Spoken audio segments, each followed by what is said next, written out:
Кыргыз милициясынын 101 жылдыгына карата бүгүн министрлер кабинетинин төрагасынын орун басары УКМКнын төрагасы Камчыбек Ташиев бул тармакта бир топ жылдан бери үзүрлүү иштеп жаткан кызматкерлерди жана аталган тармакта эмгектенген айымдарды куттуктады. Саламатсыздарбы, урматтуу коллегалар, урматтуу ички иштер органдарынын кызматкерлери.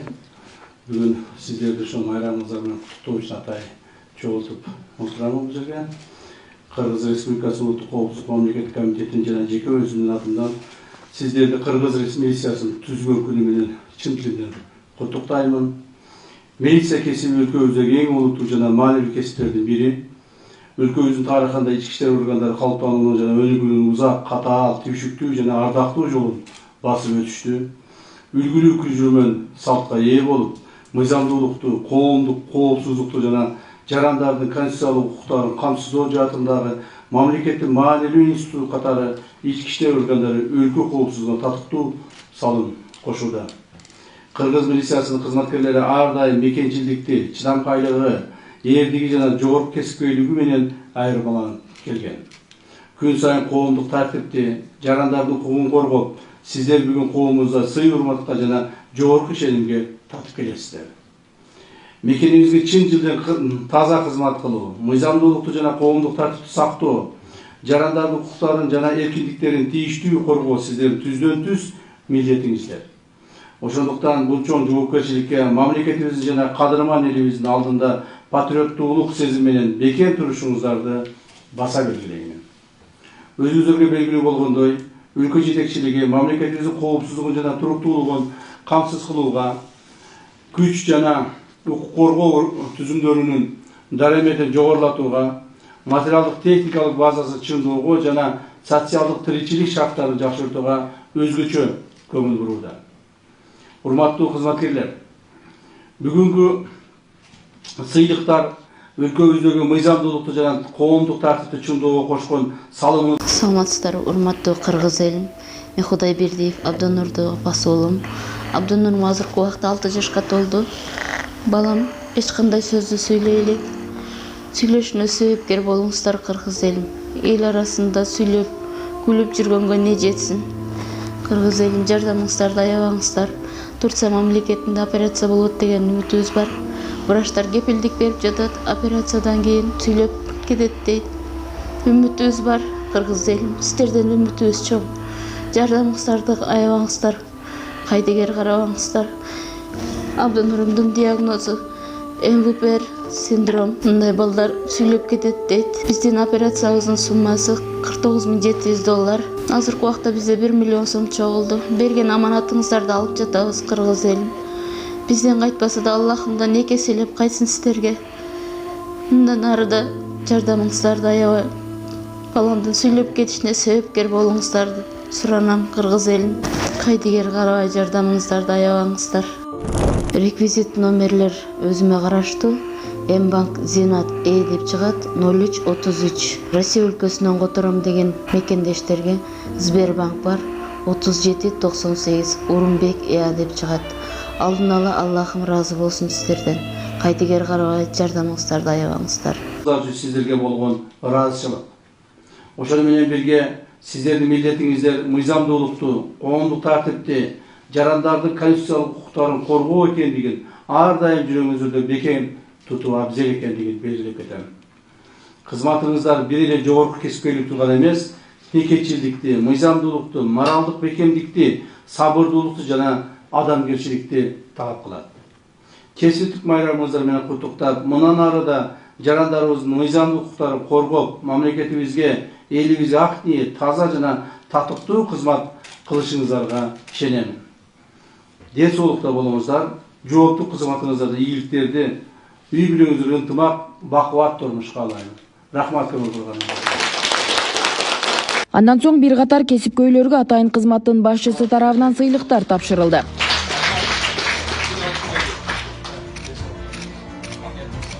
İşler Başkanlığı'nın Mağlumatlık Teknolojiler Bölümünün Uluk Destek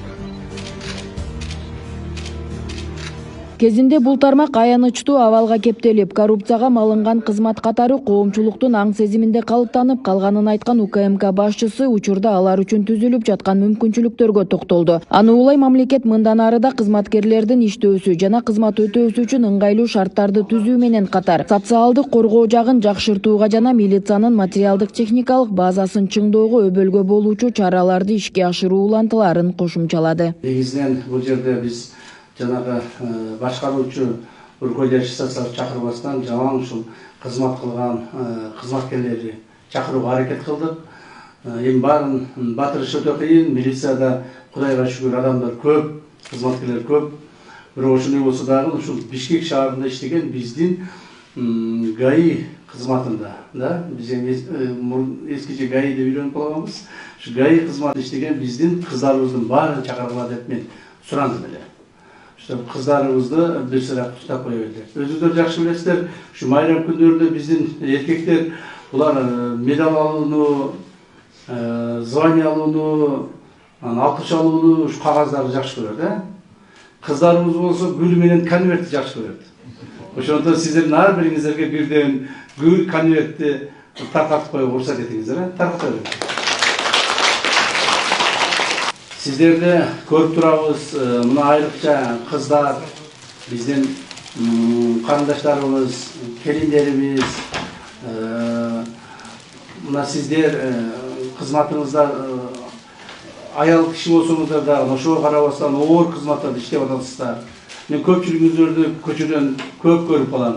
Баягы дежурство турганыңыздарда, көчөдө ошо мына кыймылды, жол кыймылын башкарып атканыңыздарды көп көрүп каламын.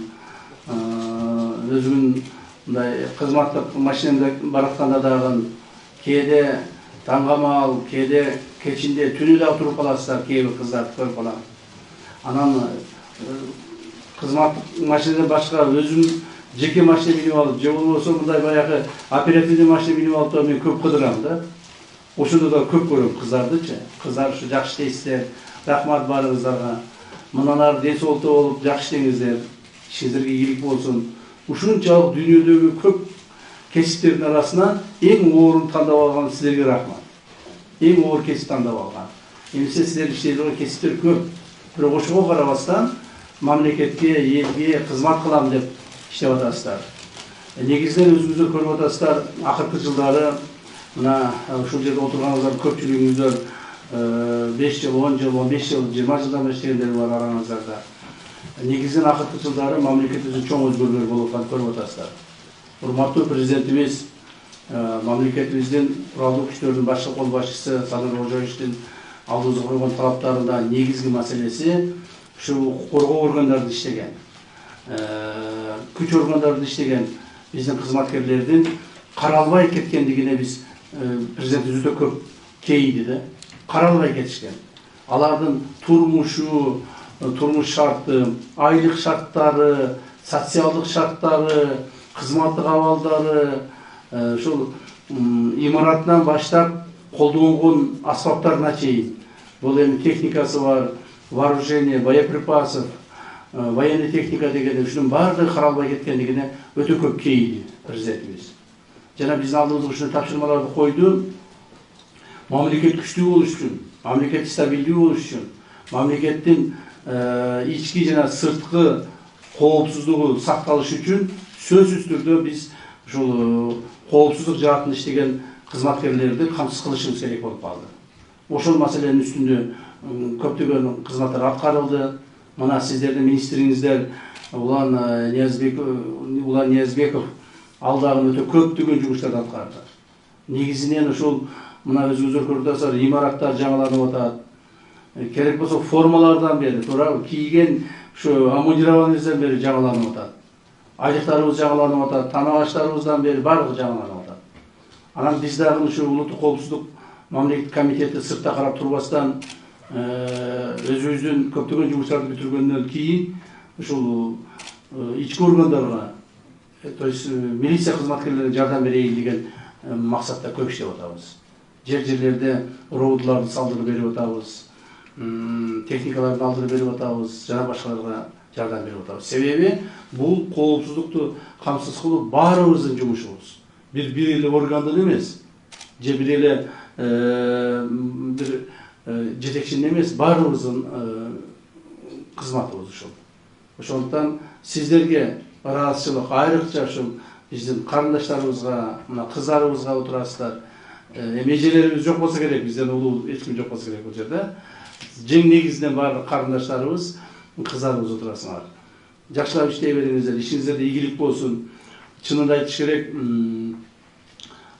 көптөгөн мамлекеттик органдардын арасында мындай тартипсиздик орун алып кеткен. Ошол эле биздин коопсуздук органдарында дагы, ички органдарда дагы ушундай тартипсиздик орун алып кеткен. Бирок азыр акырын тартипке алып келип атабыз. Өзүбүз тартиптүү болбосок, өзүбүз мыйзамды сактабасак, өзүбүз ошол башка адамдарга үлгү болбосок, анда кандай болот? Ошондон ушул маселеде көптөгөн жумуштар аткарылып атат. Ошол эле учурда бир кезде уюшкан кылмыштуу топтун мүчөлөрү өлкөнүн бүтүндөй коопсуздугуна коркунуч келтирип, ички саясатына, кадр кызматына кийлигишип турган учурларды дагы бир ирет эске салды. Азыркы тапта мындай түшүнүк артта калып, бул министрликтеги эски калыптанган системаны тазалоого багыт алып, ага карата олуттуу иштер жүргүзүлгөнүн билдирип, мындан ары да күчөтүлгөн тартипте иштей турганын айткан Камчыбек Ташиев, милиция кызматкерлерин таза иштөөгө чакырып, элдин ишеними баарынан жогору турарын эскертти. Маселе президентimiz алдыбызга койгон 3 чоң маселени алдыбызга койду эле. Биринчиси бул мамлекетибиз чегара маселелерин чечүү. Биз муну сиздер менен кошо чечтик, бүтүрдүк. Экинчиси мамлекетибиздеги ошол уюшкан кылмыштуулук топторго, айрыкча ушуларга карата, бандиттерге, ушуларга карата аягусуз күрөштү ачышыбыз керек эле. Буларды биз толук бойдон мамлекетибизде жоюшубуз керек эле. Биз ушуга жетиштик. Азыркы күндө ушул биздин тегерегибиздеги мамлекеттердин арасынан, айрыкча мурдагы союз малдагы мамлекеттердин арасынан бир гана Кыргызстанда биз ачык айкын мындай жарыялап айта алабыз. Биздин мамлекетибизде уюшкан кылмыштуулук топ жок. Конечно, мыйзам бузуучулуктар болот, хулиганчылыктар болот, анча-мынча жанагыдай оор кылмыштар дагы болуп турат. Бирок негизинен уюшкан кылмыштуулук топ. Булар кимдер эле? Булар мамлекеттин саясатына аралашкан, мамлекеттин экономикасына чоң зыян келтирген, мамлекеттик бизнес структураларды контролдоп турган атайын ушундай уюшкан кылмыштуулук топ болчу. Булар жөн эле бандиттер эмес эле. Булар жөн эле бирөөнү коркутуп үркүткөн же болбосо убактылуу гана тоноп кеткен адамдар эмес эле. Булар атайын уюшулган, атайын мамлекеттик системаны кыйраткан ушундай топ болчу. Биз булардын мындай айтканда түбүнө жеттик, сиздер менен кошо. Мыйзам чегинде биз аларга чараларды көрдүк. Азыркы убакта биз бардыгына дагы бир жолу баса белгилеп айтайын, ачыктан ачык, айкын бардыгына жарыялап кыла алабыз. Бизде уюшкан кылмыштуулук топ жок деп. Мына ошондон бери, акыркы 2 жылдан бери, мына айрыкча акыркы 1 жылдан, мына 23-жылдан бери мамлекетибизге келген инвестиция өтө көбөйдү. Мамлекетибиздин экономикалык шартты жакшырды. Бизнесмендер, ошол мамлекет иштеген адамдар бардыгы коркпостон өздөрүнүн пешенетери менен таап иштеп калышты.